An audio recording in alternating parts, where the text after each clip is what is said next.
Welcome to the Theory of Anything podcast.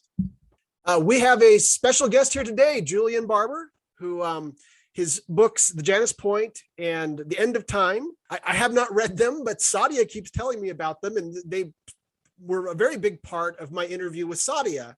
And so we decided we wanted to actually talk with Julian Barbour about some of his theories. And he has some really very exciting ideas that I had never heard of before. So I actually am very excited to have a chance to talk with him and to ask him questions directly.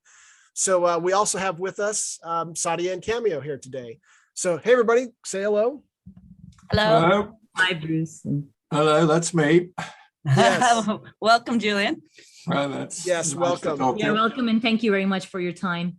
So Sadia, I'm going to turn most of this over to you because honestly, you're just smarter than me when it comes to physics. So I just know more physics. That's all. I don't know about smarter, but all right, Julian. So this is really exciting for me because your ideas have been a big inspiration for me when I was interested in quantum gravity, when I was introduced to general relativity in my student days. Just the whole idea of background independence kind of intrigued me, and I feel like your approach, it really took me, I think it made me appreciate physics at a deeper level, to be honest with you, than I had ever gotten from any other books, I'll be honest with you. And up till this day, I feel like, you make classical physics, general relativity, approaching them fun because of the way, like the type of questions that you've asked and how you address them.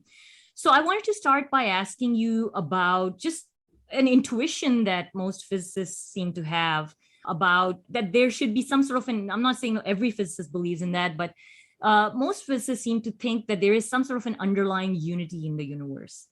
And it seems to me that your work, I feel like, has taken that more seriously than I ever saw anybody take. Could you maybe comment on that? And particularly, I'm kind of referring to your Machian approach to physics. What does it mean that there is an underlying unity in the universe? And would you also, as you go through it, maybe tell us a little bit about how that comes about in your theory? Maybe even talk about, I guess I'll let you start and then we could ask questions maybe as we go along. Yes, well, certainly Mach has been a great influence for me. And basically, he was reacting very strongly, as had Leibniz before him, to Newton's ideas of absolute space and time. So Newton imagined space as the way I like to describe it, as a block of translucent ice in which you could draw lines, and then you could imagine that some object moves along these straight lines because they're there in the block of ice. And equally, he imagined that time flows uniformly. And in that case, then you can say that the object is moving in a straight line at a uniform speed. But the problem that Mach pointed out is that you can't see space, it's invisible. And what about time? If Newton says it flows uniformly without reference to anything else that's happening, well, how do you see time? I mean, we don't see time.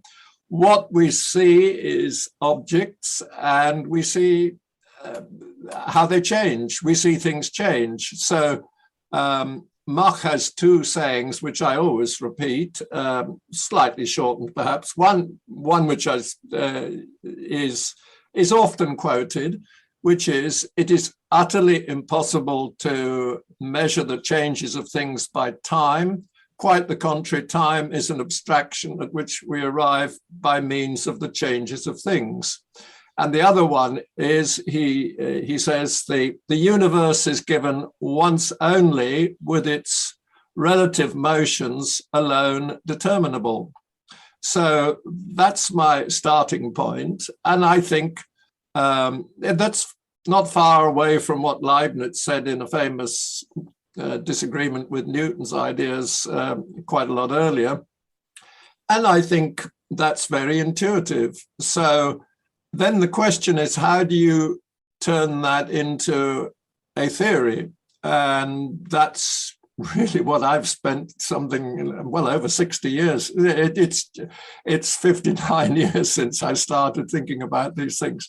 I've worked with very good collaborators, and the idea of the unity of the universe, I think, I always start with just three particles, because then you can really do something of interest. Now, what I do assume is that I assume geometry or geometrical relationships. Galileo said he that attempts natural philosophy without geometry is lost, and I think that's very true. So, to give you an idea of how I think about the unity of the universe, just imagine that there are three particles in it. They will, at any instant, they will form a triangle.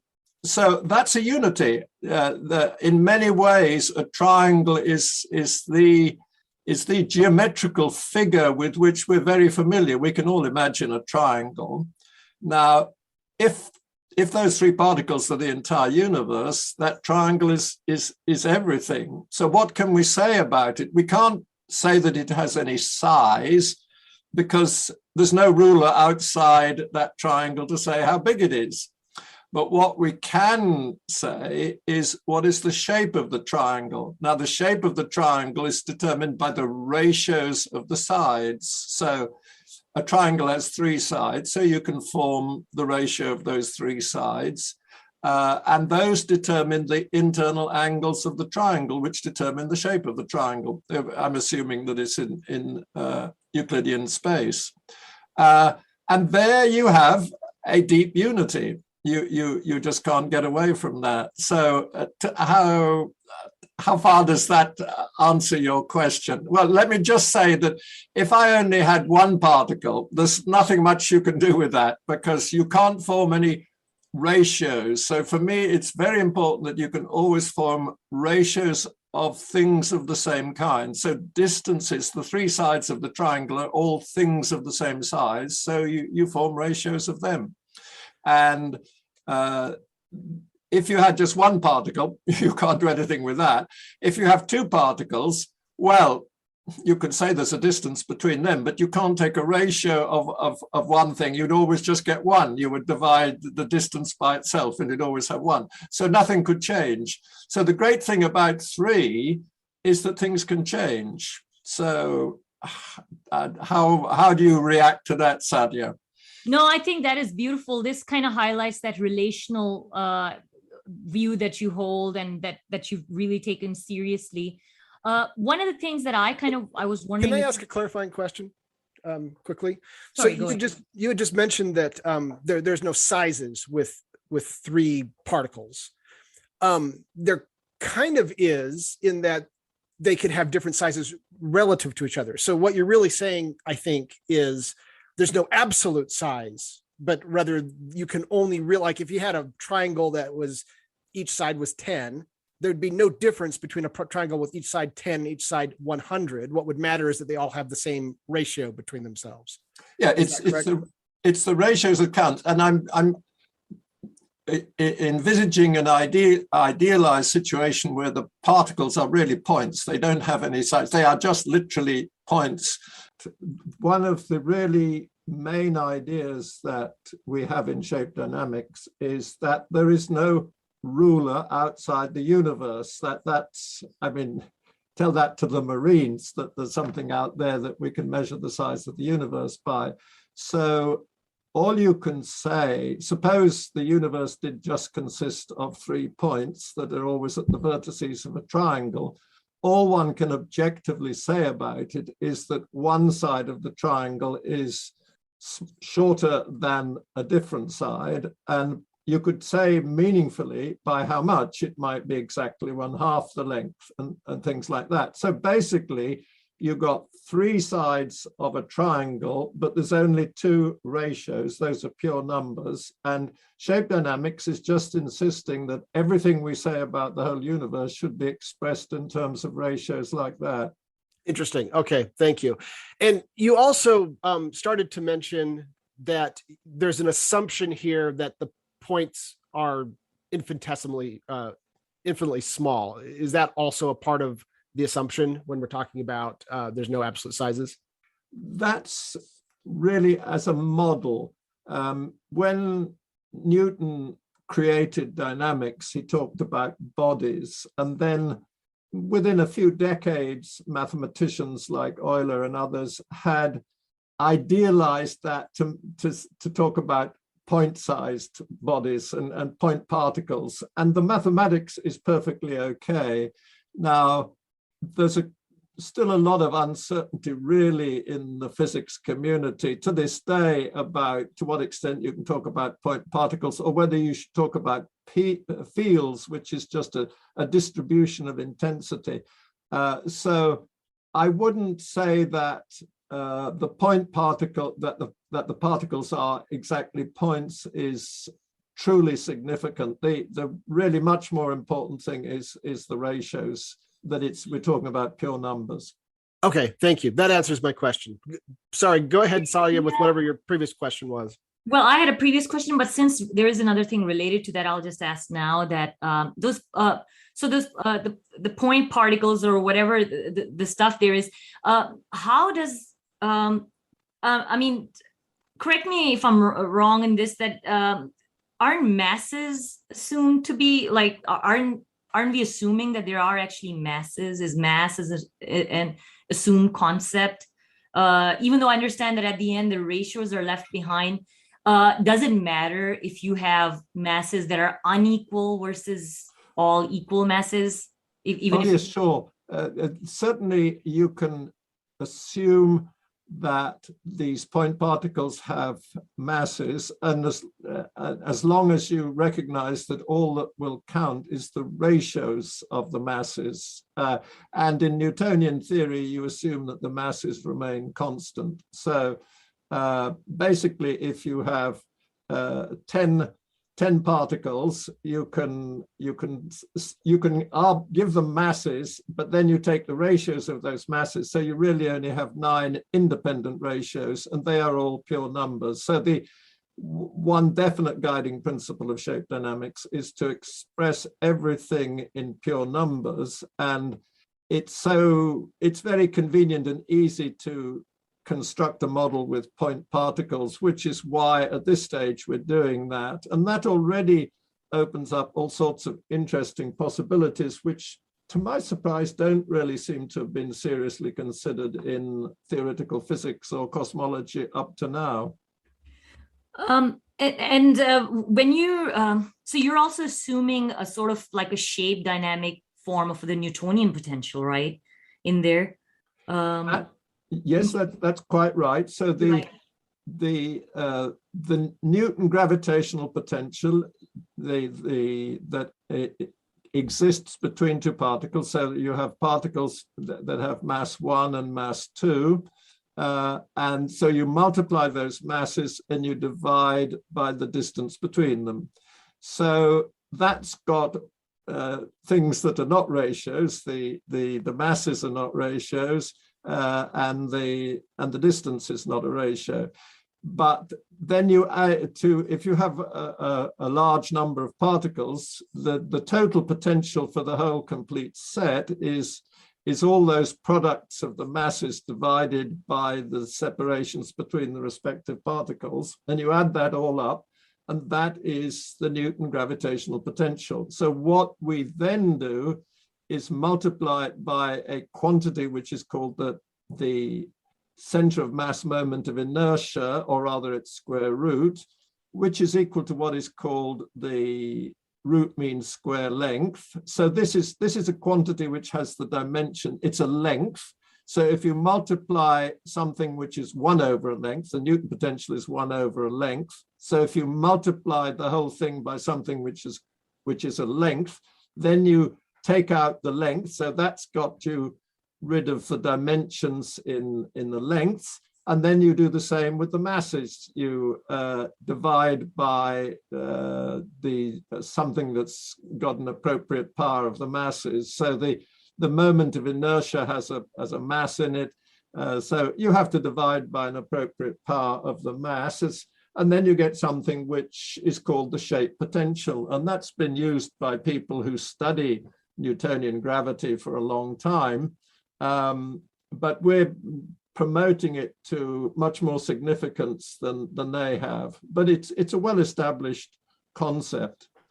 So that's how we introduce the Newtonian gravitational force in that manner, again, as a pure number.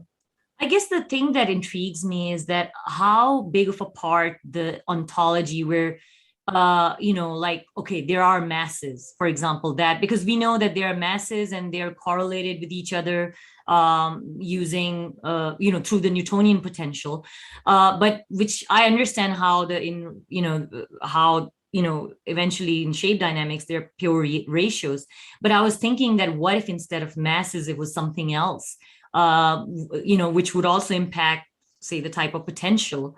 So I guess in that sense, what I'm wondering is that to me, it feels like there seems to be some sort of something prior to just shapes.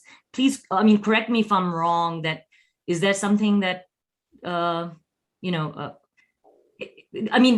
you feel like maybe there is something prior, simply because, like I said, here, obviously, we are talking about masses and their correlations are in terms of the Newtonian potential. But what if that was not the ontology? What if we wanted to take shape dynamics to a different theory?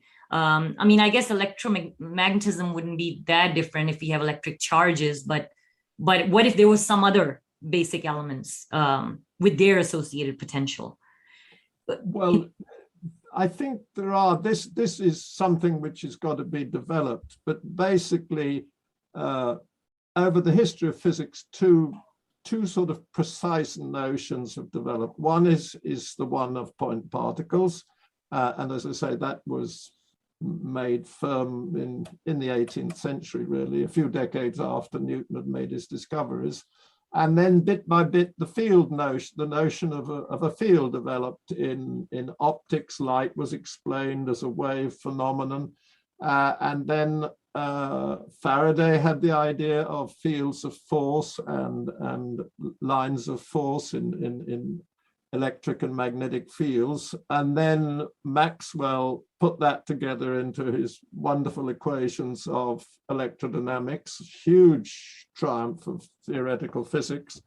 And then a few decades later, Einstein did something even more remarkable, which was create his field equations in general relativity. And in all those cases, fields had replaced point particles. But basically, you're dealing with the same sort of things. Instead of having point particles with masses or mass ratios, you have field intensities and you have directions of the fields that the Faraday lines of force run in a particular direction. Everybody knows the famous experiment where you sprinkle iron filings over a magnet and you see the lines of force. So you can do shape dynamics with those sort of concepts. And in the 20th century, you've had this huge success where physicists have gone beyond Maxwell's theory of the electromagnetic field, and they've made huge progress with understanding the other interactions, above all, the strong and the weak interaction, which is added on to the electromagnetic interaction. And they've shown how to unify them in it's not a perfect unification, but it's very impressive how they've managed to unify the forces. Now, in principle, all of those forces are represented by analogues of the Newton potential, but they're expressed in terms of fields and not point particles. But in principle, I think it is possible. We're a long way from developing shape dynamics to do that, but the possibility is definitely there. And one of the key concepts that we have in shape dynamics, which is what we call the shape potential, but it's also the complexity. We give it two different names. There is an analog of that in Einstein's theory. It's related to three-dimensional geometry. So there's a lot of work to do, but I think the possibility of doing it is definitely there. I guess what I'm wondering is that in taking the form of the potential in the theory, aren't we admitting something maybe a little bit more than just pure relations? I guess that's what I'm kind of thinking about, that even though I understand that we have pure ratios, but there is a form of the potential. It is one way rather than some other way. And in the form of the potential, is it possible that, we have admitted something which goes maybe beyond relationalism, even though the potential is purely relational?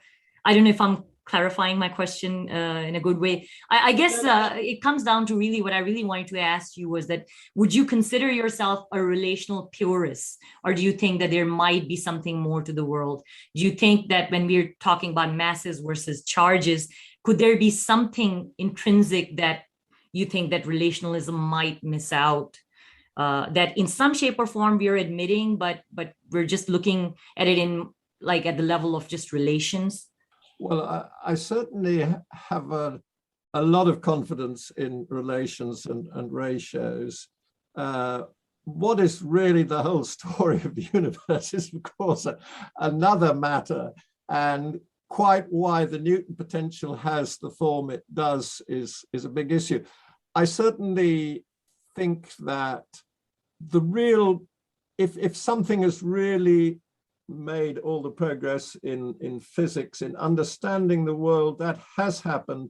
It's all developed out of the application of geometry.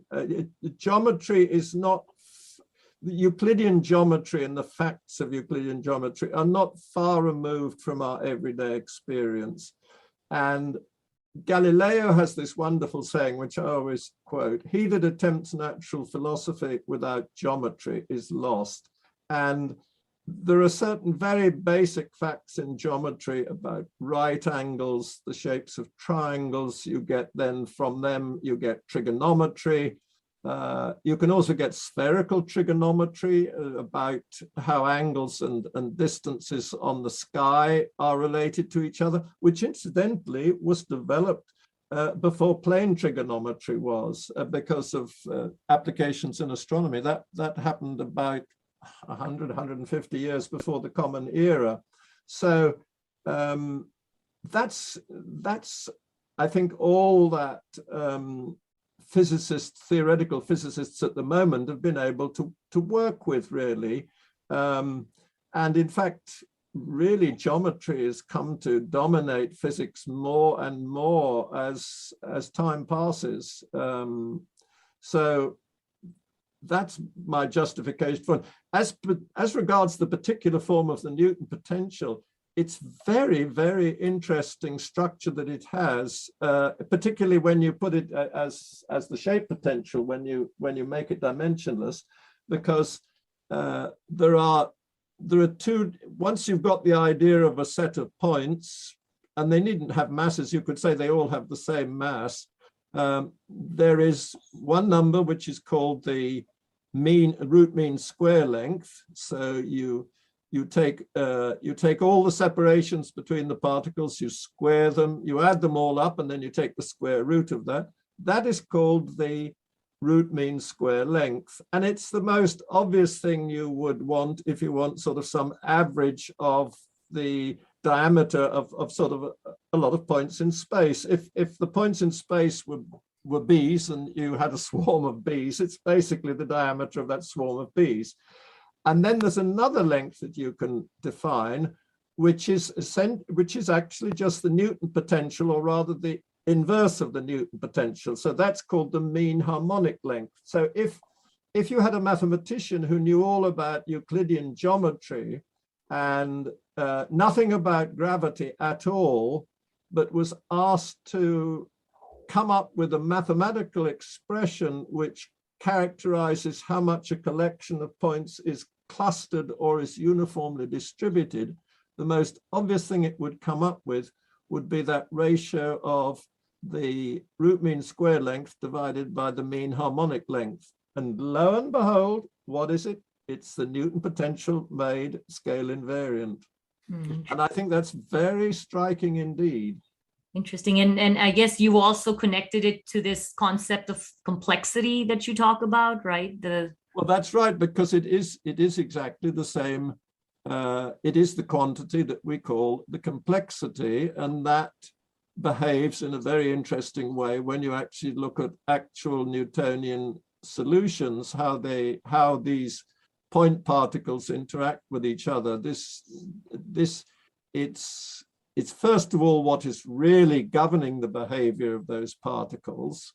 If you consider them as a model universe, if you have a finite number of particles and you say that's my model universe, it is actually that quantity which governs their behavior.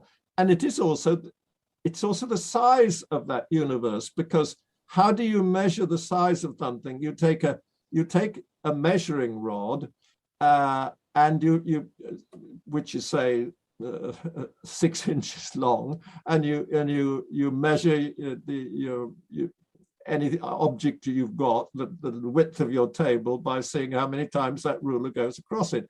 So given those, if you have those particles, just the particles and nothing else, is there some way in which you could say how big it is? Well, you could imagine that if there were two particles close to each other, relatively close to each other, you could say, well, they define that separation of those two particles defines a ruler. I'm going to say that is my ruler. And then you can say, well, how big is the whole universe?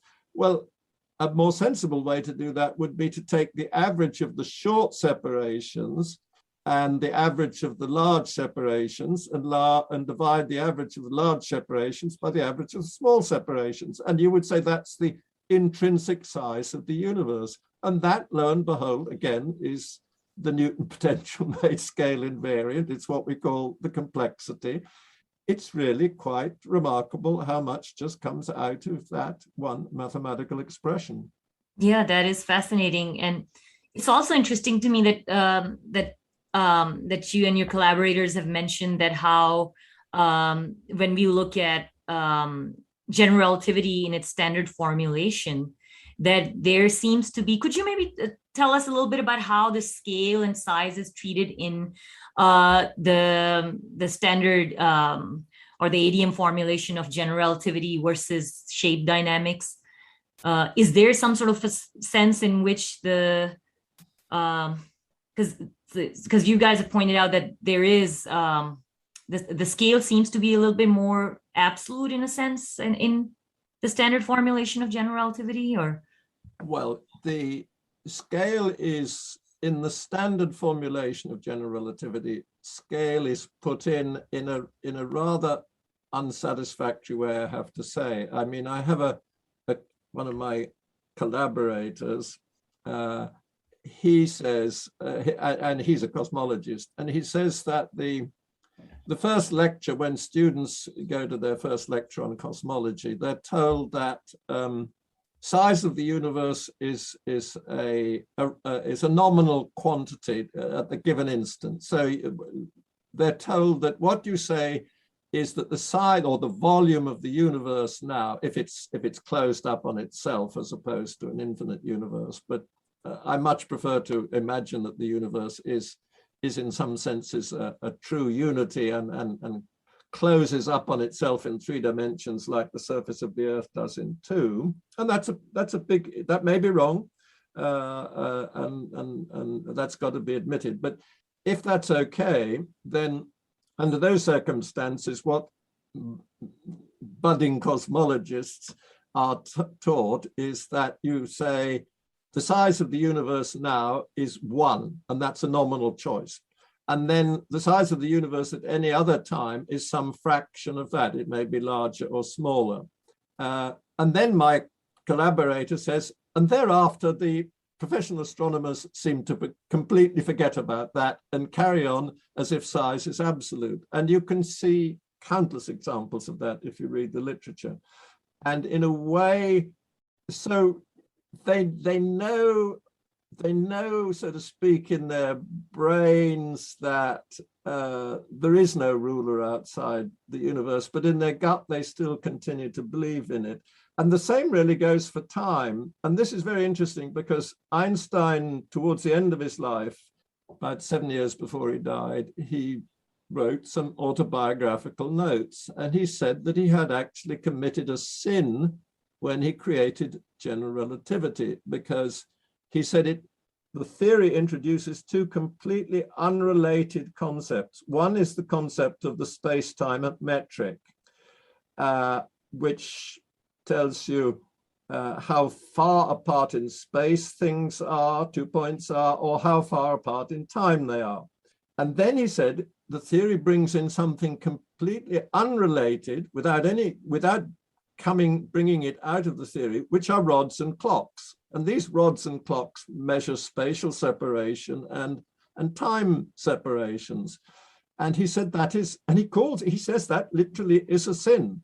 And he says that a decent theory should develop a theory of rods and clocks from within the fundamental equations of the theory. And he admits that he wasn't able to do that. And he said it was a sort of, he admitted that it was a makeshift. And he said that this sin should be rectified at some stage. And I just think it hasn't been properly done. And I think it's sitting right at the heart of relativity theory and cosmology to this day. When you really look at how general relativity works, now this was, as a dynamical theory, this was shown in the 1950s. This was developed by Arnovit, Dazer, and Misner. That's called the ADM, Hamiltonian formalism, Hamiltonian dynamics. And simultaneously, it was done by Dirac in the 1950s.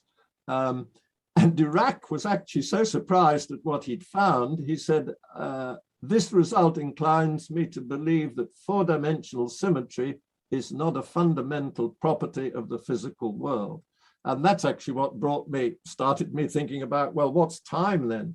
And then later on, a method was developed.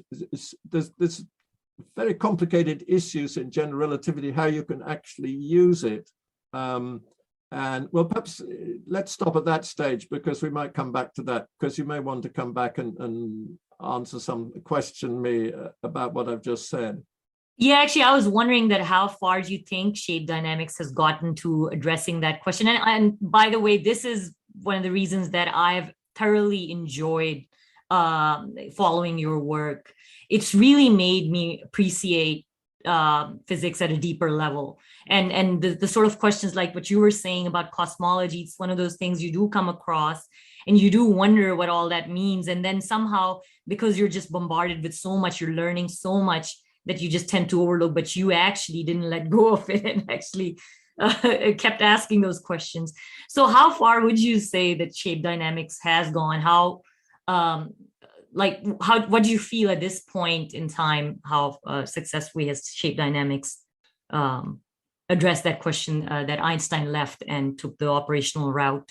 I think we've gone quite far, but not yet within Einstein's theory. We have shown really how the theory comes, what Einstein was calling for actually does come out of Newton's theory very beautifully.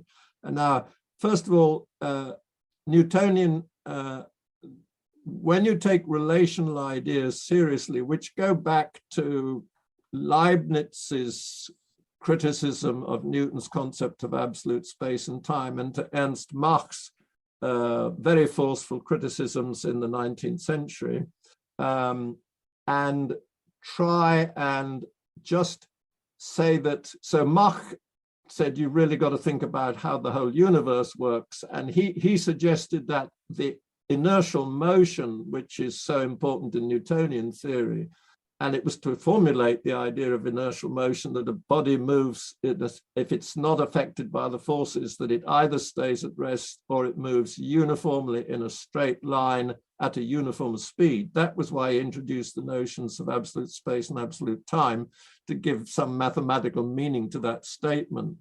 And Mach said, there's something manifestly wrong with this, because you can't see absolute space and absolute time. And he conjectured, and this is what Einstein then called Mach's principle, that somehow the universe in its totality, all the masses in the universe, somehow or other through an as yet unrecognized mechanism, cause is what is actually guiding the particles in their inertial motion. That inertial motion is the local manifestation of the interconnection of the whole universe. And that's, I think I can say, that is the contribution that my Italian collaborator Bruno Bertotti and myself, I think one can say we definitively showed that makes sense. And if you have a universe of point particles, we showed how you can explicitly implement that idea of Mach's. And in fact, when you then look at the formalism of general relativity, the dynamical structure of general relativity that Arnovit, Dazer, and Misner found, and Dirac at more or less at the same time, you see that, and if the universe is spatially closed up on itself, then you see that Newton's, the way Bertotti and I showed it with point particles, basically the same structure is realized within general relativity. So if the universe is closed up on itself.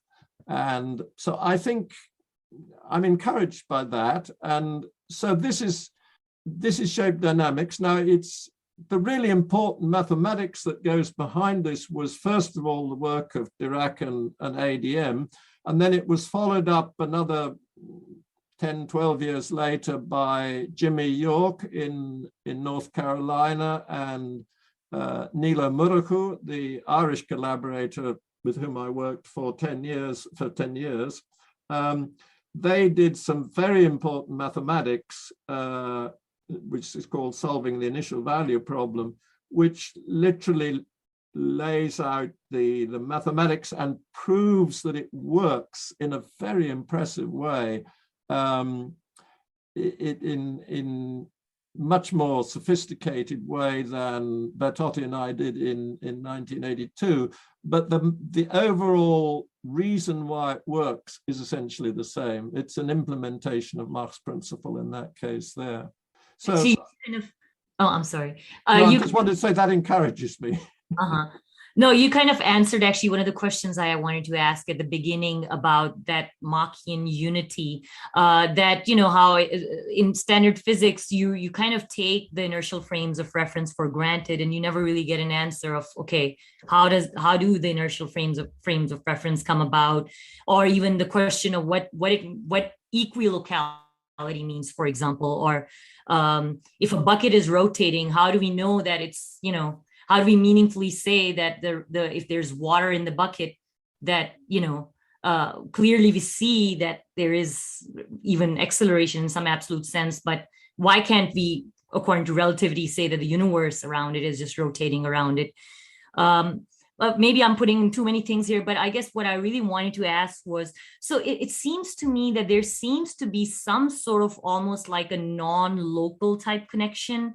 I mean, I know non-locality is a loaded word and different people mean different, sometimes it's talked about in different ways, but it seems to me like there is some sort of almost like an instantaneous type of a connection that determines or locality, or whereby locality seems to be more of an emergent thing than anything. Would I be wrong in saying that, or? No, but let me start off by saying that geometrical relationships are non-local.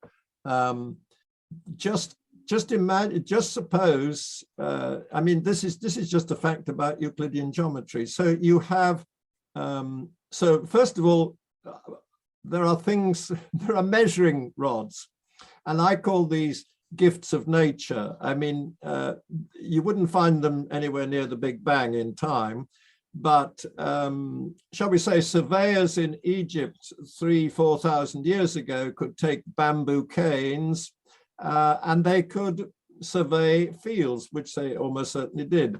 And with these bamboo canes, they might have discovered Pythagoras' theorem. It's entirely possible.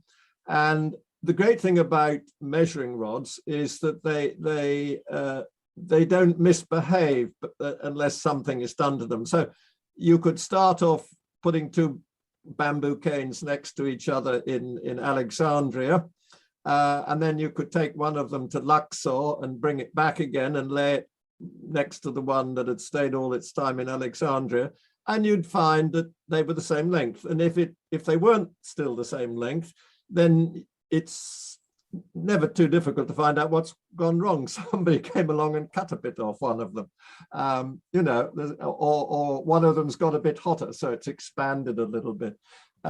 So this is this wonderful thing about measuring rods. Now, with measuring rods, you can measure distances between a finite number of points. So if there's a formula, it's very easy. So if you're in 3 dimensions and you've got n points, so you take n, then you multiply it by n minus 1, and you divide by 2. And that's the number of distances there are between those n points. And if there's only 3 points, those separations, those distances that you found must satisfy the triangle inequality, but they don't satisfy an algebraic equation. But if you have 5 or more such points, these can be as far apart as you like. They satisfy algebraic relations. They satisfy equations. Certain expressions have to be equal to 0, and 0 is a very special number. That's telling you something very profound about interconnections in the world. And in Euclidean geometry, these connections, these relationships, can be just as big as you like, so to speak. They can. The overall size is meaningless, but they can hold between any number of particles. You can have these relationships holding between 1,000 particles. And that is, I would say, this is an incredibly tightly knitted, so geometry is what holds the world together. I like to quote from the opening scene of Goethe's Faust, one of the early scenes, where Faust is in despair about the universe and the world and what it is. And he says, well, I'll quote the German, he asks, was im Innersten die Welt zusammenhält? And my translation into English is, what is it in its innermost core holds the world together? And my answer, inspired by Galileo, is geometry. It's incredibly non-local. So if those points, if the distances between the points change, as they change, those relations have got to stay valid. And that's happening non-locally. There's nothing local about that. So this is why I think you don't have to be alarmed at all about Mach suggesting that distant parts of the universe are having an effect here, because geometry is already like that.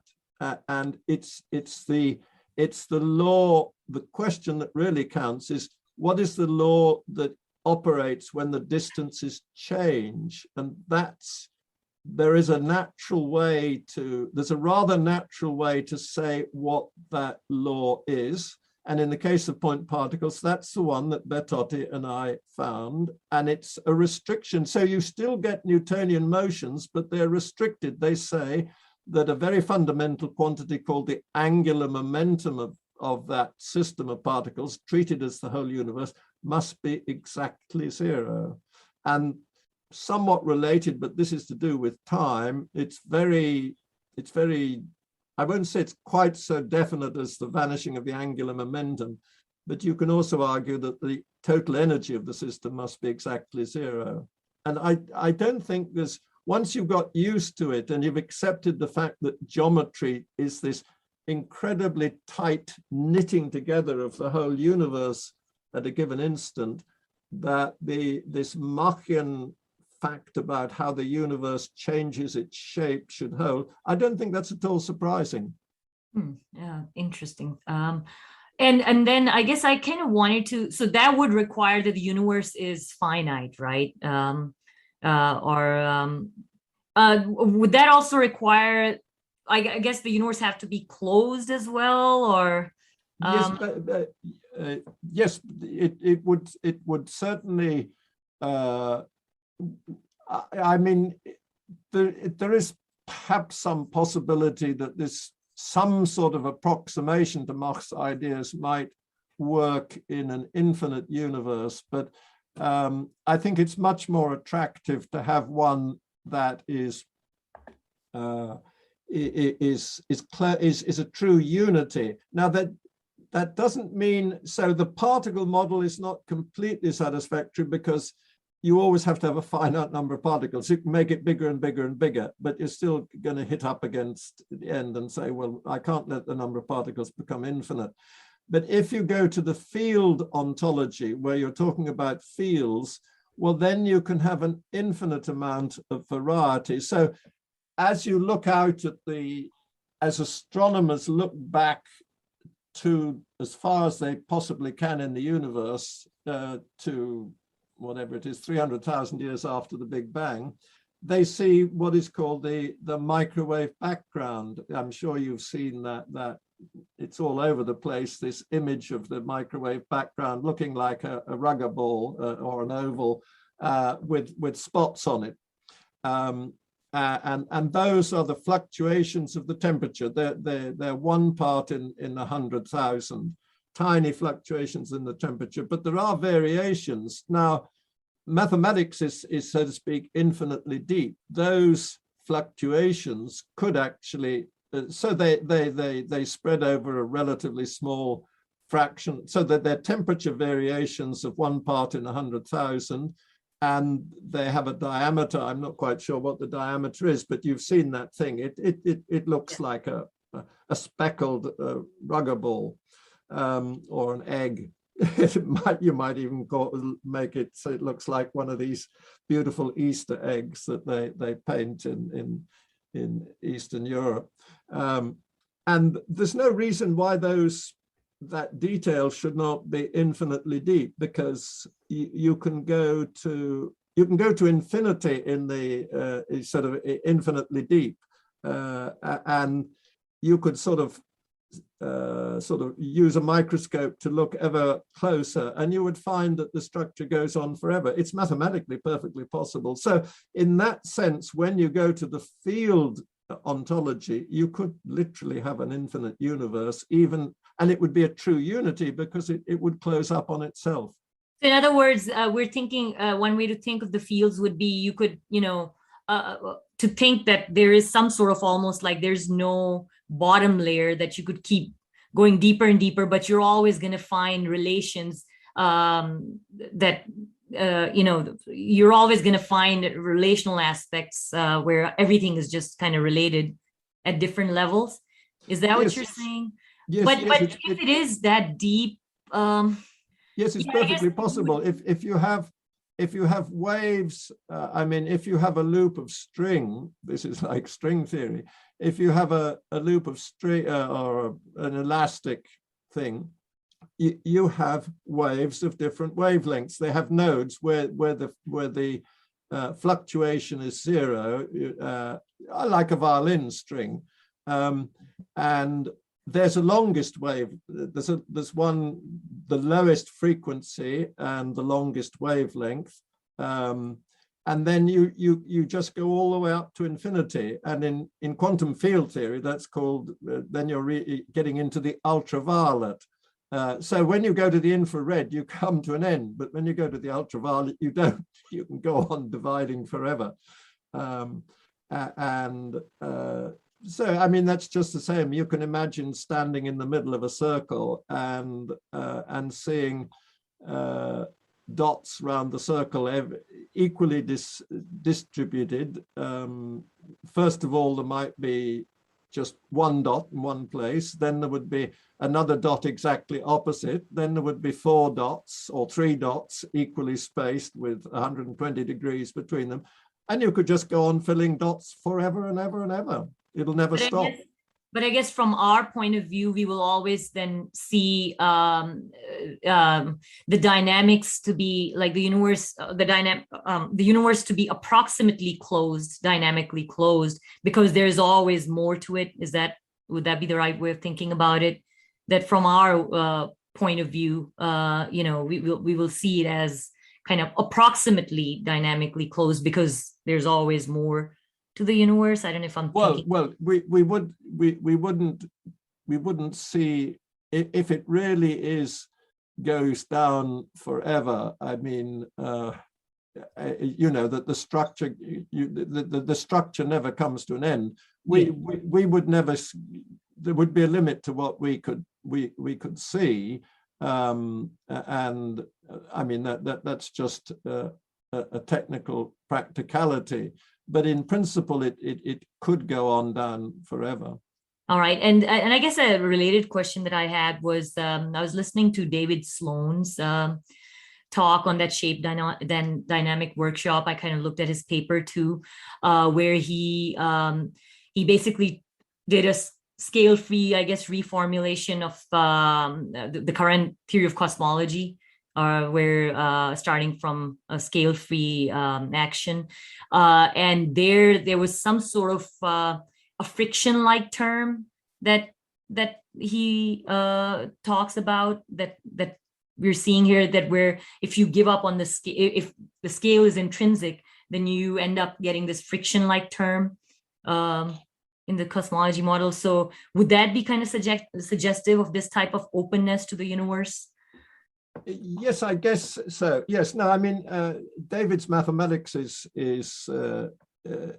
very interesting. It's one way of looking at things. So, and in fact, actually, there's another way which also introduces a friction type thing, which already came in that was actually before my tour. So back in 2015, Tim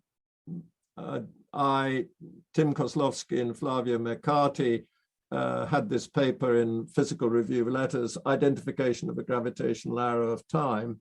And in that, we said that you could look at the way Newtonian theory behaves as if there was a friction term. So basically, the great form of dynamics which evolved in the 19th century was by this great Irish mathematician Hamilton, and that's called Hamiltonian dynamics. In the late 18th century, a beautiful form was developed by the mathematician Lagrange, and that's called Lagrangian dynamics.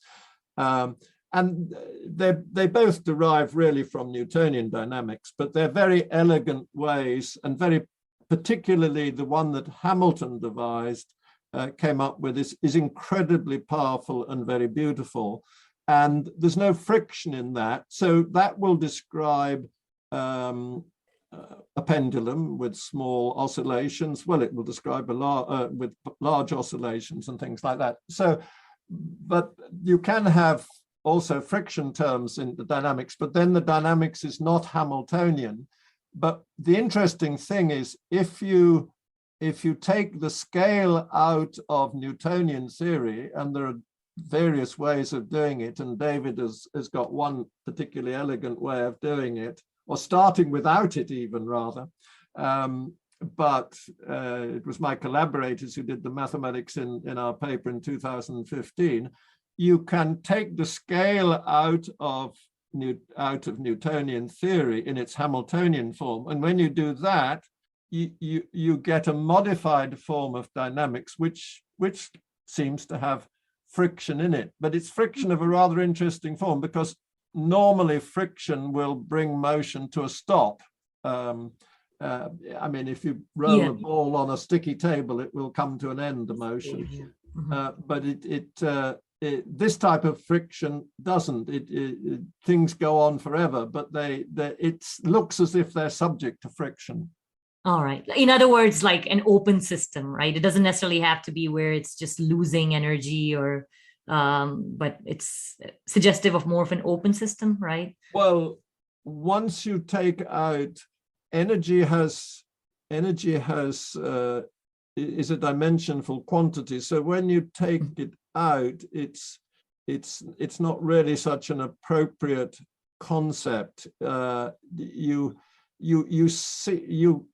If you have a Newtonian system for which the energy is zero, then Yeah. the shapes change in a certain way. If the energy is non-zero, then the shapes change in a different way. There's a different law that governs the way the shapes change. So you're saying that's better to think in terms of, because like you said that we were saying that the energy of the full, if we apply it to the whole universe, is zero. So we have to think more in terms of how it affects the changing, the shape changing, right? Yes. Well, the thing about just only looking at the shapes is that it removes all the redundant part of your description. If you have the ordinary Newtonian description in essentially, well, nowadays students are taught to, it's in an inertial frame of reference, but you start off, for example, with you say where the center of the mass of the system is. That's three arbitrary numbers where you imagine that the center of mass is somewhere in space. Then you say what is the direct, if it's got angular momentum, you say what is the direction of that angular momentum in that space. So that's another three things. So that's another two, that's a direction. Then you say what the magnitude of that is. So you bring in a lot of things which are nominal at the start. So there's a lot of redundancy in the normal description. So if you then use Newton's equations to find out, to get a solution, then you can throw away all of the information about where the center of mass is, what the orientation of your angular momentum is, and what the overall size is, and just look at the succession of shapes. And in doing that, you've done two things which I think are very important and should tell you that's the way to think about the universe as a whole. First of all, you've thrown away every single bit of information which is redundant that you can get rid of, but you haven't thrown away one single bit of it which is essential. So if you give me a Newtonian solution in the conventional way, I then just take out of it the successive shapes, and then I give those successive shapes to a different mathematician. That different mathematician can reconstruct a Newtonian solution. It will be one of a whole family of possible reconstructions of the same thing, because it will have the same succession of shapes, but it won't have the extra things which come in because of this redundancy, which really goes back to the way Newton formulated dynamics in the first place, which is fine if you're talking about something moving relative to the surface of the Earth, because the Earth provides a frame of reference, and you know what it means to say, I'm going to start at the top of the world of the Empire State Building in New York, and I'm going to do it at a certain time, because the time can be defined by the rotation of the Earth relative to the stars, sidereal time. But if you're talking about this in empty space and with a clock which is not realized by actual material things, you're just bringing in a whole lot of, well, they're not really there. I mean, this inertial frame of reference is really a swindle. It's bogus, and it is actually confusing students who should really be taught, really, that's not the way dynamics was discovered. Yeah. Dynamics, the law of free fall, was discovered by Galileo in his studio in Padua near Venice. He was at the University of Padua, which was the university that was associated with Venice. And how did he find the law of free fall? He rolled balls down a gently sloping, smooth plane, and he measured how long it took them to travel a certain distance. And I think there were various ways, but one way, which would certainly have been adequate, would be to measure it by a water clock, how much water flows out of a tank of water as the ball rolls a certain distance. And that way he found a very beautiful law, which he thought was very exciting. It was the odd numbers law. He said, if in the first unit of time the ball rolls 1 unit of distance, in the next it will roll 3, in the next 5, in the next 7, and so on. Now that is absolutely concrete. You can imagine Galileo there in Padua doing those experiments and the water coming out of the tank. That is concrete. That's the way students should be taught about dynamics. It's nothing like what high school physics is like, and they don't even get to know much. They study in a very different way. But just to kind of one more thing about that. So that friction-like term, would that dictate a slightly different path in shape dynamics then, or how to think of that then? No, it's just the very characteristic way of saying how the shapes evolve in reality. Okay. And that's really how reality changes, certainly if the universe is a self-contained dynamical system. It is what David does with that paper, and I think we also did it in a slightly different way, but in essence, it's the same thing. We actually say, this is what the universe really is doing. We are just absolutely pinpointing exactly what the universe is doing. Of course, this is the classical universe described by classical dynamics. We're not talking here about quantum mechanics at all. That's a whole new thing we have to contend with as well. Mm-hmm. And then with this way of looking at things, so when we look at, say, the cosmological redshift, when we see the redshift of the galaxies, which are attributed to the expansion of the universe, would it be correct to say that then we interpret them as the change, the shapes changing, or how do you interpret the cosmological redshift? Well, first of all, the observation is in terms of shapes. So basically, what the observation of a redshift is the following. You have, in a laboratory on the Earth, where it was done, you have atoms which emit radiation, and that radiation is going through a laboratory, or it might even be at the telescope, up in the telescope, and there's a wave there, and it has a wavelength, and it's literally there in Mount Wilson or Mount Palomar. There it is. Well, now it's in these fabulous observatories in Hawaii, Mount Keck, and then in Peru, in the Atacama Desert, and so forth. So so first of all, you have a source. You can imagine, you should think of it this way. There's a source there with atoms that are generating waves of a certain wavelength in the observatory. You can have it. And then there's also light coming from distant galaxies, and that too has a wavelength. It's come from the same atoms, and you actually see them going next to each other. And the one that's come from the galaxy, it may have left the galaxy an awful long time ago, but the radiation you're looking at is there in the observatory next to the one that's been generated by the atoms in the observatory, and they have a different wavelength, and it's all now here, and that's all. You can say that is part of the shape of the universe at that instant at which the observation is being made.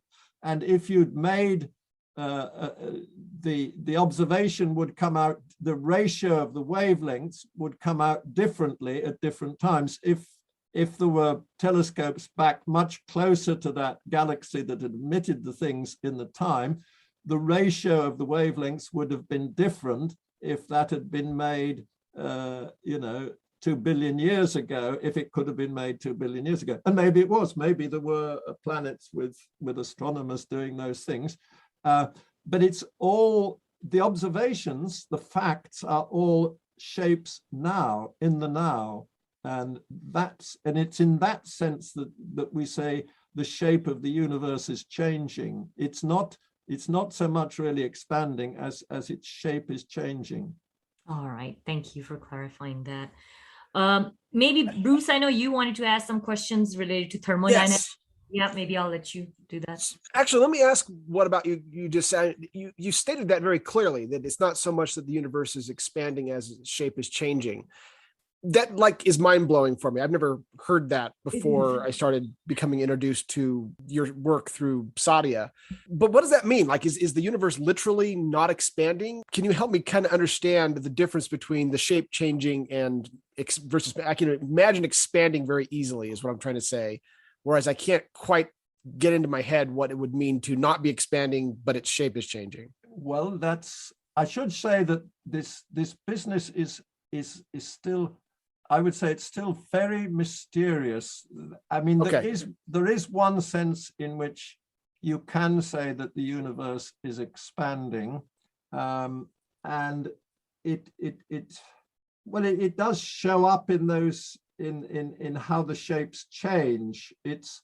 Let me remind you of I don't know whether this will help, but there's a. Do you know what a geodesic is, Bruce? I've heard the term, but not really. Yeah, well, so if you imagine walking in a hilly landscape and you want to get from A to B, I think you can intuitively grasp the idea that there's a shortest distance between the 2 points. Oh, yes. Okay, that's a geodesic. Okay. Now, if you and how would you and if there's a law which determines geodesics, which there is on the surface of the Earth, the geodesic is determined if you go to anywhere on that surface and then you look in a certain direction, then that defines a geodesic from then on. You don't have to specify anything more than just the initial point and the initial direction.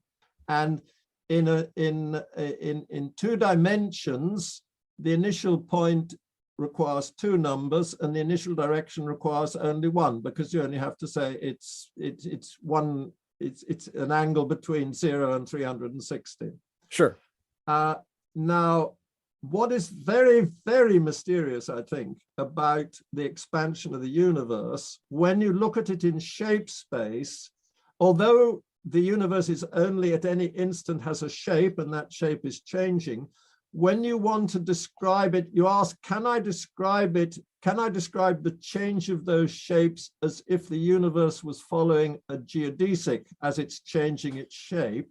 The answer is no. You need one more number. And that number is really what the cosmologists think of as the rate of expansion of the universe. I see. Okay. And so that and in some senses, it's perfectly all right for I did say that earlier when I was talking about how the students are introduced to cosmology. The facts in cosmology do give real sense, really, to saying that the universe now is twice as large as it was at some earlier epoch. That's a meaningful statement, but it's in both cases, it's extracted from the way the shape of the universe has changed between the 2 things. The information is in the 2 shapes at the beginning and the end of that period.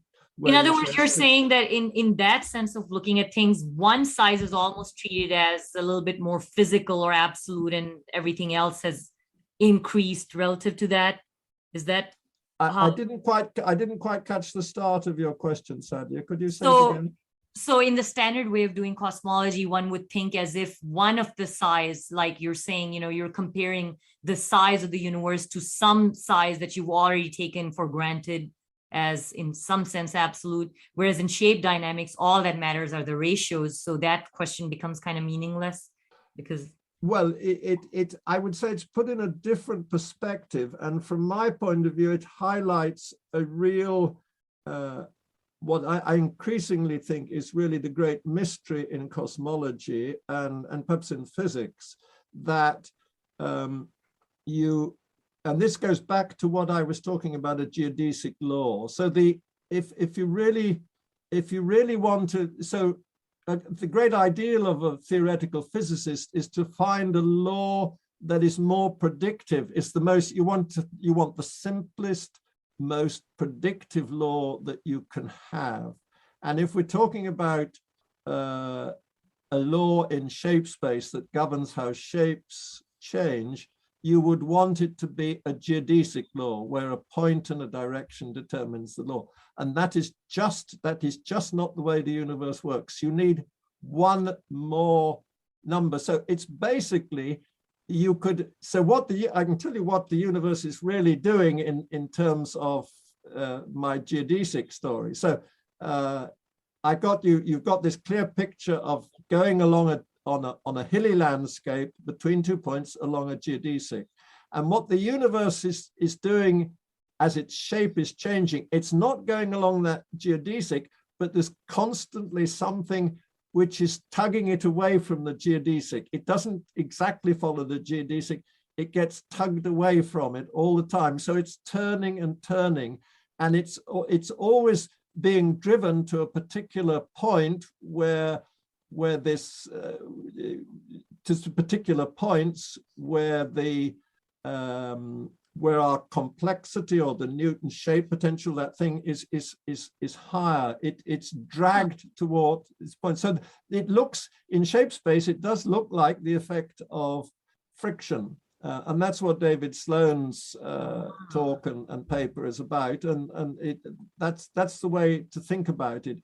And this, I think, is very, very mysterious, because when Newton introduced absolute space and time, he introduced position. That was never a real thing because of Galilean invariance. So the famous fact that you can't, uniform motion can't be detected within a system. I mean, we don't feel the Earth moving.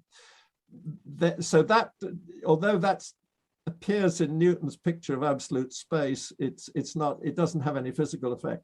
But orientation does. Rotation is possible, so that's there. And energy, absolute time has an effect because you can have different energies. So you can get rid of those, and they disappear from Einstein's theory in a sensible model of that, and they disappear in a Machian universe. So you get rid of those absolutes, and they completely disappear if you have a system which has energy and angular momentum zero. And that's what you expect from the Machian point of view. But the one thing, what also Newton introduced was a notion of absolute scale, as if there was a ruler outside the universe. Right. And that's what that's one way of interpreting what the universe is doing. I prefer to think of it as this thing that is tugging you away from a geodesic. But that's the objective way of saying what the universe is doing. There is something which is tugging its curve in shape space away from the instantaneous geodesic that it could be following. And you can say that's the effect of absolute scale that Newton brought in. And I think, what on earth is going on there? Why is that there? I would say that is for me, at the level of classical physics, and it may be intimately related to what's going on in quantum theory, that is the great mystery. And I think this is the value, what shape dynamics has done, is it has pinpointed this one fact. I think it is just the great mystery. Interesting. Could that have something to do with dark energy by any chance? Or I was about to ask that. That's. I mean, dark energy is such a vague thing. It's almost like saying, "Oh, this is something that we just don't know about." That's where we just, it's. I don't think. I certainly don't think it's anything. I don't think it's anything to do with dark matter. So dark matter makes up about a quarter of the mass in the universe. And I share, I mean, I'm not an expert in these things, but I think the evidence from astronomy, cosmology, is that there really is some dark matter out there that they just haven't yet managed to pin down. But dark energy, I would say, I don't want to, I think maybe if shape dynamics is the right way to go, I think it may say something about dark energy. And also the very early universe when modern cosmology invoked something called inflation. I think shape dynamics has the potential to say something about that. And I've written about that, not so much about dark energy, but about inflation in my book, The Janus Point, which came out, well, nearly a year ago now. All right. Let me ask a couple of my other questions here. I was watching an interview that you did. I can't remember which one. And you were talking about how at the point of the Big Bang is the point of the least, but the universe was its most boring. It was the most similar. And then going out both directions from there, only one of which would be able to see, you would see increasing in numbers of complexity from that Big Bang point. Did I explain that correctly? Is that what Yeah, that's more or less right. I can't remember. There are two options that I discuss actually in my book. And in some senses, the title of the book, The Janus Point, applies to one of them, which I now think is the less interesting, but it is still very interesting because it looks to me as if it could say that there is actually no real, ultimately there won't be any mystery about why time seems to go in one direction. So, but in that model, the universe is at its most uniform at a central point on, so to speak, the timeline of the whole universe. And in either direction away from that central point, which I call the Janus point, the universe gets more clustered, more structured. And that is basically the dominant thing which is determining the direction of time. And that matches exactly what the universe does seem to have done since the Big Bang. It started clearly very soon after Big Bang, at least it was very uniform, and it's got more and more clustered and structured ever since. But there is another possibility in Newtonian theory that there's not two sides of the Janus point, but so to speak, that the universe starts from zero size. Now, that such solutions exist in Newtonian theory has been known for about 130 years. In fact, there are solutions in Newtonian theory where the particles are sort of doing their thing, and then somehow or other they seem to conspire, or they're sort of set up in a very fine-tuned way, where actually they come together and they all collide instantaneously at their common center of mass. And that's called a total collision. And that such solutions exist within Newton's theory was, as I say, discovered about 130 years ago. There was a very fine paper by a Frenchman called Jean Chasy, which spelled out all the details in 1918, 11 years before the expansion of the universe was discovered.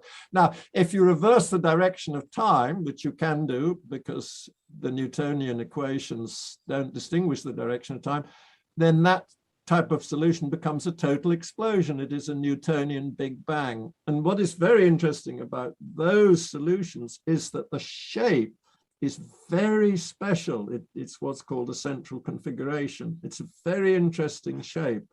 And in fact, there's just one of them where the shape is more uniform than any other possible shape can be, as measured by this quantity we call complexity, which is simultaneously the Newton gravitational potential made scale invariant. And in my book, The Janus Point, I call that alpha. And in that case, you would have a model of a universe which starts not exactly uniform, because it can't be perfectly uniform according to the formula, but it can be it's nothing, in accordance with the formula, no distribution of the points can be more uniform than that. And when you actually look at what they look like, they're incredibly uniform. They've been calculated for up to a few thousand points, and they're actually all concentrated in a perfect sphere with very uniform density. And then there's just an abrupt edge to the sphere, but it's the separations between the particles are not exactly equal. There's just ever so slight variations within the separations. So I think that might be a Newtonian model for what the Big Bang was like, and that I think it's just possible that inflation, which is quite a successful theory, but they have quite difficulty in explaining why it should start, and there are some issues, I think, with how it ends. And it might replace it. So I think, I mean, then if we could really show that something like that is also what is really happening in general relativity at the Big Bang, about which there's a lot of uncertainty, then shape dynamics would really have triumphed. But that's sort of for tomorrow. I was also wondering if you could, since we're talking about that, like how the arrow of time, the asymmetry kind of emerges out of that then. So we are looking at a very kind of uniform type of a configuration. How would we look at the asymmetry that we associate with time, the arrow of time? Well, just to briefly about the history. So ever since the laws of thermodynamics were discovered and the notion of entropy was discovered, physicists have all believed that there's what's called an arrow of time, and they think the most important one is the entropic arrow of time, and that says that if it's applied to the whole universe, which virtually everybody does do, that says that the universe must have started off rather ordered, and to be the disorder, entropy is a measure of disorder in the normal interpretation, and it's increasing. And then Richard Feynman was one of the first people, in fact, he may have been the first person who said it really clearly. You can't explain this. The universe must have started with a low entropy, but there's nothing in the laws of known laws of nature which would explain that would be the case. So that got called the past hypothesis by the philosopher of science David Albert, and it's been a great mystery. That it was a great mystery became clear with the work of Boltzmann in the 1890s in a famous debate he had with somebody called Ernst Zermelo. So that's a great mystery. But what we showed and in fact, actually, we were just exploiting things that have been known for 200 years in Newtonian theory. In Newtonian theory, all you require is the energy to be non-zero, and in a Machin theory, you would want it to be exactly zero. And then you will always have these Janus type solutions where at one point, on just one unique point on the world line of the universe, in the conventional Newtonian sense, the size of the universe is minimal, but in the way we think about it, the uniform is more uniform than in either direction from that point. And then the universe gets more clustered in both directions away from that point. Intelligent beings must be on one side or the other of the Janus point. They will see laws which seemed not to have a direction of time, that the time could flow in either direction, but everything around them is going in one direction. The universe is getting more clustered. So the main significance of that paper of ours from 2015 is to show that there may not be any mystery at all. You don't have to add anything onto the existing laws, which was what Feynman said, it just comes straight out of Newton's law. And if it comes out of the oldest dynamical law in the history of dynamics, it may well come out of everything else in dynamics. Now, we haven't yet shown that, but I think there's a distinct possibility is that the case. So that's the significance of there. Now, the interesting thing is the same, you can have these very special solutions, which I think, because in general relativity, characteristically, the size of the universe does go to zero, or it all comes to a point in the normal way they describe it.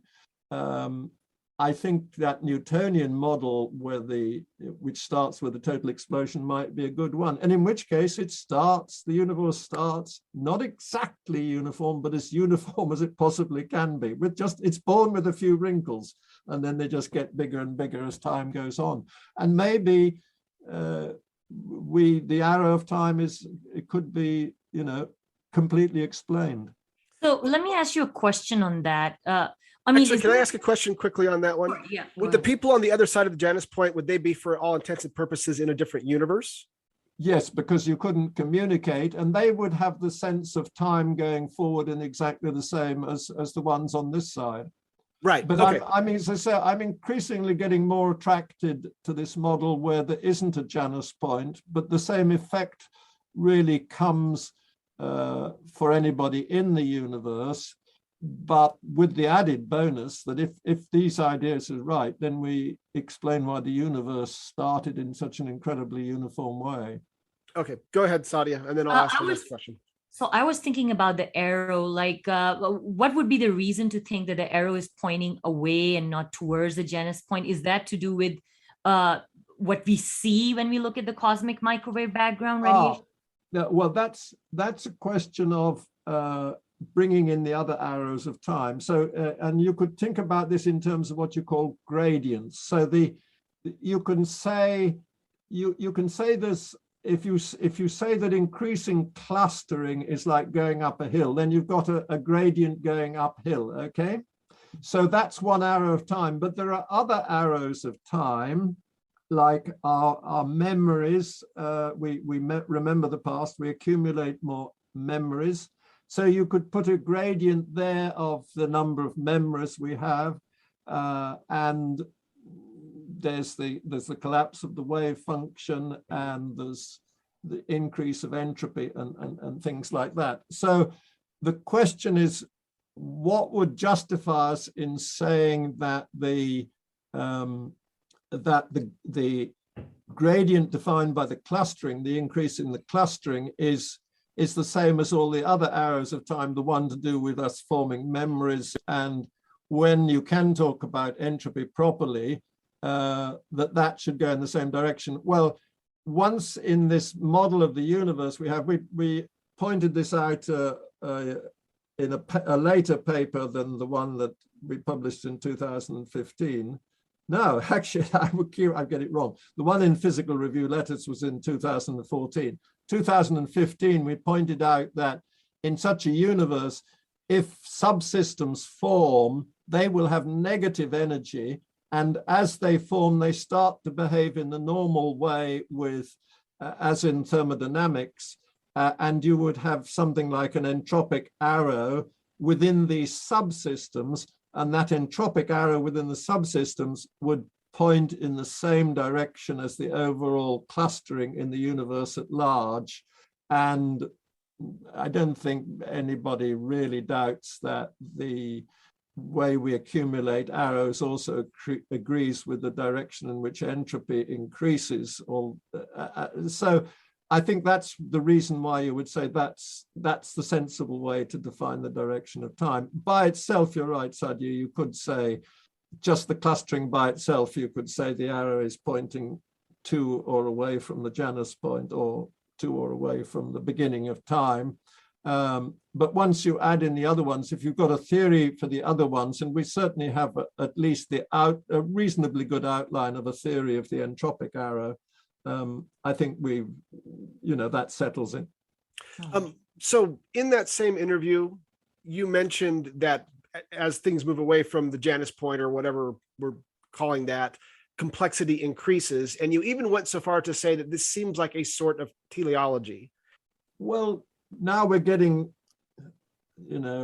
when people reach my age, and I'm well into my 80s, people say, no, they get senile and get sort of carried away with crazy ideas.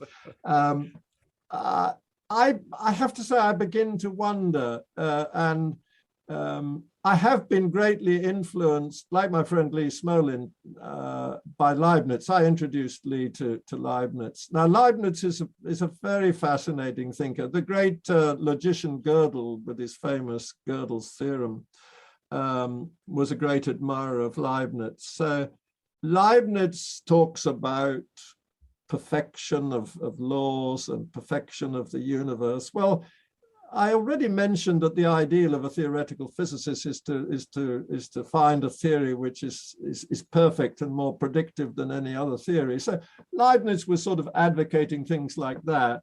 And if you read Leibniz, and I do recommend it, he's very thought-provoking. A basic point that Leibniz makes really is that if there were no variety in the world, you couldn't say anything. I mean, you couldn't begin. a completely uniform universe has no meaning. It's just a blank. There's literally nothing there. Sure. Yeah. So Leibniz has this idea of perfection, which is to make complete, or to progressively make more complete, more perfect.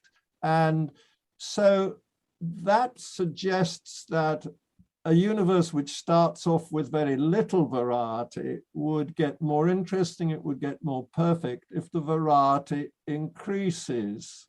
And in fact, he argued very late in his life in his famous monadology, very much along the lines which I did earlier about structure could go on right down infinitely deep forever. You know, you could keep on looking with microscopes. And in the monadology, he has a very famous passage where he talks about, he was very influenced by the Dutchman Leeuwenhoek's microscopic observations with these incredible microbes that he discovered with his microscope and had described. And Leibniz was hugely impressed by this, and he argued that the every living tissue has more living tissue within it. And he talks about every pond has fishes in it, and every fishes within fishes, you could find ponds with fishes within those ponds all the way down. I mean, like the rhyme about fleas upon their backs to bite them, and they have lesser fleas, and so on, ad infinitum. And that idea of Leibniz was killed when quantum mechanics was discovered, because quantum mechanics really puts a lower limit at the present stage of the universe. So what's rather interesting about the universe, I find, is it does seem to have started very uniform with very little variety, and certainly the variety has been increasing very impressively up to the present epoch. But there seems to be that idea of Leibniz's ponds within ponds and fishes within fishes and fish ponds within fish ponds all the way down. That's not right, but I don't think it's entirely impossible that the universe could go on, that, so to speak, there would be increasing levels of ponds within ponds. This is at the stage where some professional physicists who happen to by chance to listen to this will say, yes, there's Julian, he's really getting senile, or he's just naive, or, you know, he's a hopeless optimist. I mean, Leibniz was made fun of by Voltaire in Candide as Pangloss. So that you could dismiss me as being Panglossian, but well, let me ask you one thing on this. So if there is a unity to the universe, that type of geometric unity we were talking about, wouldn't that mean that identity, like that would give a very precise meaning to identity? Because each view would be unique, which means that we may not really have pawn within pawn, but maybe other stuff within, kind of like the infinity we were talking about, but just the infinity in diversity, and not as the sort of thing that cosmologists sometimes talk about, that where there may be repeating parts of the universe where we're doing exactly what we're doing right here, but somewhere else. But then yes, these are all metaverse ideas. I have to say I'm skeptical about the metaverse because, well, first of all, my understanding is it requires an infinite universe, and it's all within one space-time, and it all assumes this external scale. I'm skeptical about it, and it came out of these ideas. Came out of eternal inflation. It came out of the success of inflation. So cosmologists who developed inflation said, well, if it could happen once, it can go on happening again. And then before you know, they'd got these things. But then they get into terrible probability difficulties with trying to make any predictions about the multiverse.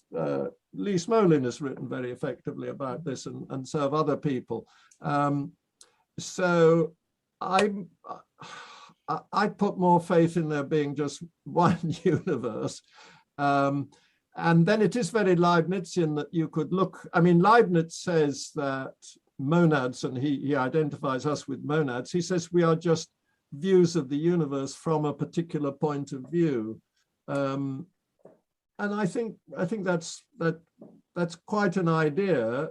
What I'm now suggesting is conceivably those views, in some senses, could be infinitely rich. Perhaps in the distant future there are centers of consciousness. I mean, we know so little about consciousness, and we understand it.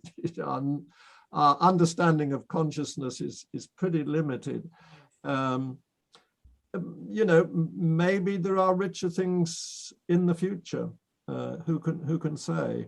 So let me, just a moment ago, you mentioned that quantum mechanics, at least at this stage of the universe, puts a limit on a lower bound limit on sizes. Are you suggesting that as complexity increases, that could change at some future point in time? I think it's possible. I mean, there's no doubt in my mind the amount of variety in the universe can just go on growing and growing and growing, and in some senses it can be measured. I mean, in the simple model we have with point particles, we have complexity which measures how much it is. Now, there is an interesting possibility that my collaborator Tim Kozlowski came up with. So basically, our Newtonian models have, as we developed it, just have a fixed number of particles. I mentioned that before. The number of particles is fixed, and then any shape that the particles come in, any distribution which defines the shape, that has a given complexity. Now, but that complexity changes. You can have a larger, the complexity depends upon the number of particles and the way they are arranged relative to each other. So you could imagine a universe in which, first of all, the complexity literally is time, that what we call time is just the universe becoming more complex, and literally is a pure number defined by the value of the complexity. And then that could increase also by more particles coming into existence. You would have genuine creation of particles, as well as them being able to move into different positions relative to each other. And in that way, the complexity could go on growing forever, and there would be, there would be creation forever. I don't know. I mean, this is, as I say, I'm sure there will, if some professional theorists get to listen to this, they might be shaking their heads and say, shoot that man. But it's not impossible. But to be honest with you, Julian, I think if anybody in their own time isn't really kind of letting their fancy kind of go wild here and there, then I don't know if they're not being creative. I think we should, as long as, your papers are to the point. So actually, related to that, so first of all, would that mean, in essence, that the Planck length can change over time?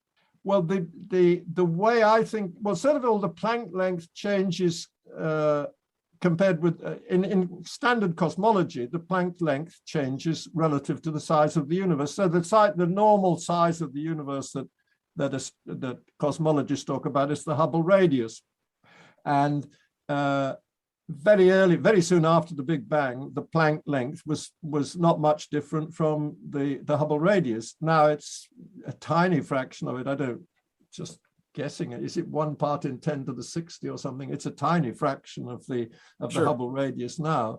So to say that the Planck constant is not really a constant, because it's a constant relative to the things that are used to determine it, and basically that's the cesium atom. But instead of the cesium atom, you could think about cosmological scale. So there's nothing inconsistent in what I'm saying, and in fact, I would say that the inverse of our complexity, you could call that a dimensionless Planck length, and that will change. It will be different for different shapes of the universe, and that's no different from the present situation when you say what's the ratio of the Planck length to the Hubble length? That is changing. That's getting smaller all the time in standard cosmology. So there's nothing particularly untoward in what I'm saying there. Okay. Now, going back to teleology, though, I realize that's kind of a dirty word to a lot of people in science, but in evolution, it's not. Like, I can easily talk about a heart having a purpose is to pump blood because of its evolutionary setting. Invoking a sort of teleology in evolution, at least in a certain way, is considered acceptable as long as it's consistent with like neo-Darwinian evolution. What would be the equivalent for physics, though? Like, we've got this complexity increasing over time. Where does that come from? Where does the complexity come from? Is there something equivalent to evolution that allows us to invoke teleology without violating anything? Or is this just a mystery at this point? Yeah. Well, first of all, I think quite a lot of biologists would be quite cautious in saying that evolution is teleological.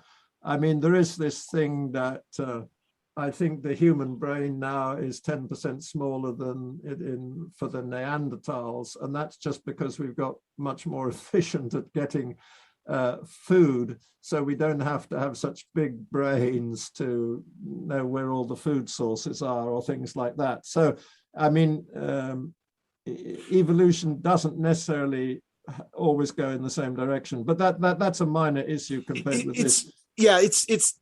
Well, I'm not suggesting that evolution itself is teleological, but within evolution, you can invoke certain kinds of teleology by the existence of evolution. Evolution evolved. Well, I think in the sense that you say that organisms will evolve to suit the niche in which they find themselves. Yes. That is the best explanation, like functionalism, sort of. Yeah. So, but I mean, now we're getting, I mean, at the moment, I'm having very interesting discussions with three people. One is somebody who was in finance and has now gone back to study because he's decided in midlife that he wants to really think about the universe again. And then I'm talking as well to a couple of physics students. They're both in their fourth year. One is in Iran and the other is in India. And we're looking at Leibniz. And I must say, he's very interesting. He makes all sorts of suggestions. And in Leibniz's time, I mean, metaphysics was not a dirty word. One looked for deeper reasons for why things are the way they are. And it's only comparatively recently I mean, I don't know when since the scientific revolution that came in basically with Newton, when scientists started to say science cannot answer why questions, it can only answer how questions. So if you have a law, it can then tell you what the consequences of that law are, but it can't tell you why that law is there, why the law is there. But Leibniz is constantly arguing about that law and those what possible laws there could be and what the universe could be like. And very often the criteria he comes up for are the sort of ones, and I've already hinted that theoretical physicists love, which is the search for the theory of everything, the big toe, the great, the theory of everything. That's a very Leibnizian metaphysical principle. If a theoretical physicist is listening to this now, he'd say, yeah, but it's justified because first Maxwell unified electricity and magnetism, then Einstein unified inertia and gravity, and then more recently particle physicists got a long way with unifying the forces. That's fine, but what's driving them on to get it even better is still nevertheless that Leibnizian ideal for the perfect theory. So in a way, Leibniz would say perfection is a metaphysical principle. Let me ask you, Julian, about this. So in that sense, aren't we kind of talking more sort of like a meta law, which is taking us a little bit beyond relationalism then?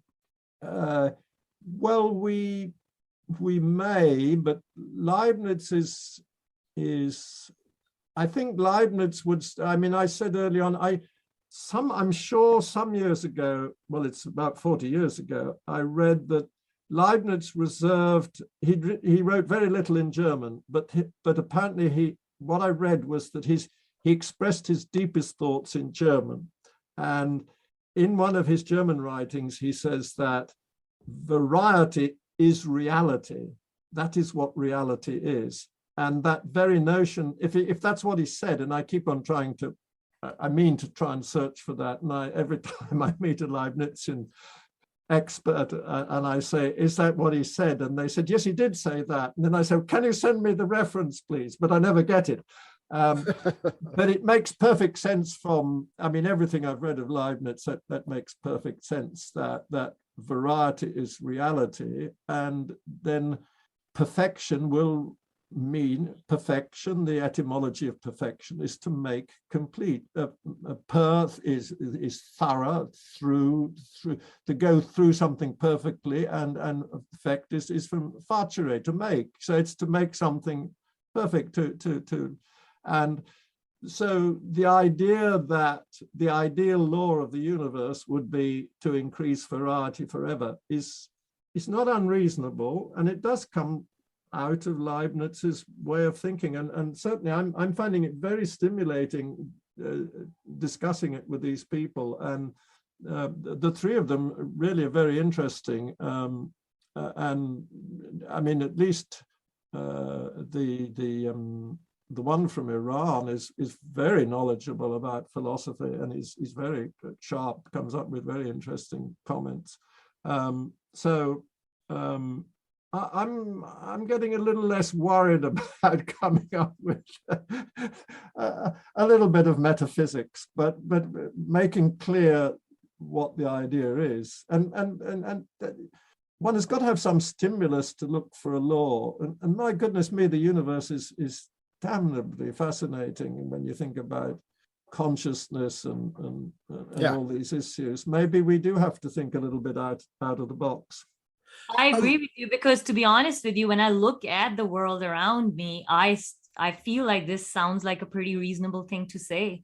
I mean, I think what happens is a lot of times physicists, from within the view that they've held, what's worked for physics, when we're studying very simplistic systems, somehow they tend to kind of generalize that to the whole of reality. But it seems like, at least when we study biology, complex system, it does seem to me that that is best explained in some form of functionalism, and there has been an increase in complexity. The world seems to have gotten more interesting. But you mentioned reading Leibniz. Do you have a recommendation, like as a starting point for learning some of his ideas that you're referring to here? Well, the book that I've got two books. One is just called Leibniz Philosophical Writings, and it's called Every Man's University Library of Leibniz's things. I bought it back in edited by somebody called Parkinson, and this was published in 1973. The book is incredibly rich. It's only actually all of the ones that you read, that you see cited and a lot. It all comes in quite a slim volume. It's in just over 220 pages, and you can dip into them. Leibniz is not always easy to read because he started off very much with scholastic medieval philosophy, which he never entirely shook off. So it's quite difficult to get into what he's really driving at. So it does help to have a bit of an introduction. But I mean, he talks about simple substances, and you think that's just like a pat of butter. Far from it. It means something that's got all sorts of relationships within it, which are knitting it together, to use my expression. It's something which is knit together by its attributes sort of all hold it together. But I don't know whether I've never actually, I mean, Bertrand Russell wrote a book about Leibniz philosophy. I read it many years ago. I mean, I started reading Leibniz, it's now back in 1977, so it's about 45 years ago. And it made a huge impression on me without sort of a clarification of exactly what he meant. But there are things, but I would say just get that. Then there's a bigger collection edited by somebody called Lemker, Lemker. And I mean, there's a huge project going on in Hanover to publish everything of his. A few years ago, they reached volume 50, each volume about 800 pages. That's sort of with notes and letters that were sent to Leibniz. And they were only halfway through the project. I mean, it's colossal, unbelievable what he generated. And of course, he was a very great mathematician. He was joint discoverer of the calculus with Newton. He proposed the use of binary numbers, created the first calculating machine. He's a very remarkable person. Yeah, it sounds like he's had a lot of interesting contributions. Okay, thank you. I will look up some of those books, and now I'm very curious. Yeah, Parkinson. Make a note of the name Parkinson, like the unfortunate neurological disease. See if you can find it's the book I've got is called Leibniz's Philosophical Writings. I dare say it's still in print, and if not, you could get it in a library, no doubt. How much? 800. Oh, that's the mass. Okay, there are used versions you can get. All right, good. That's probably the hardback or something. Yeah. Yes.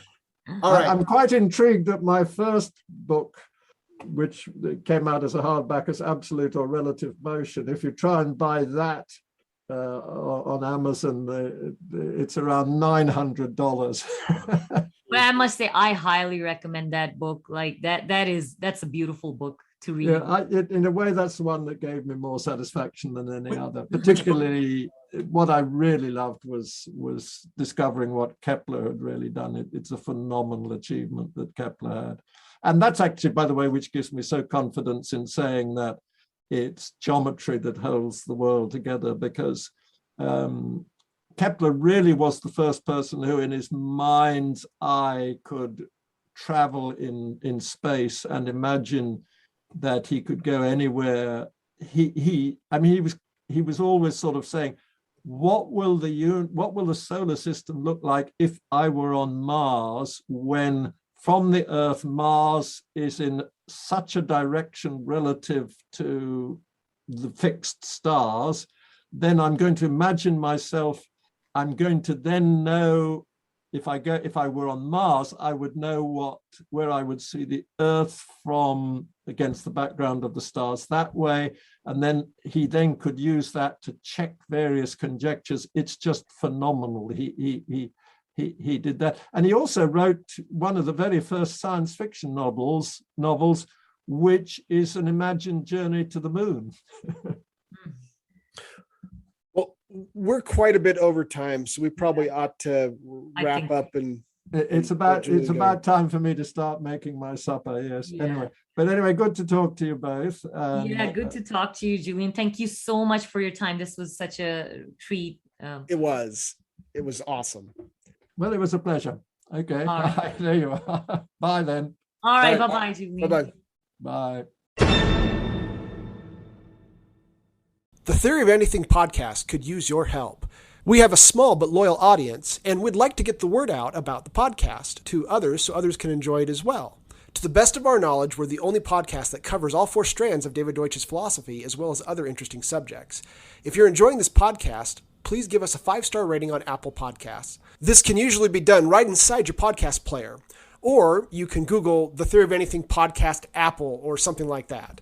Some players have their own rating system, and giving us a 5-star rating on any rating system would be helpful. If you enjoy a particular episode, please consider tweeting about us or linking to us on Facebook or other social media to help get the word out. If you are interested in financially supporting the podcast, we have two ways to do that. The first is via our podcast host site, Anchor. Just go to anchor.fm/4-strands, FOUR-STRANDS. There's a support button available that allows you to do reoccurring donations. If you want to make a one-time donation, go to our blog, which is 4strands.org. There is a donation button there that uses PayPal. Thank you.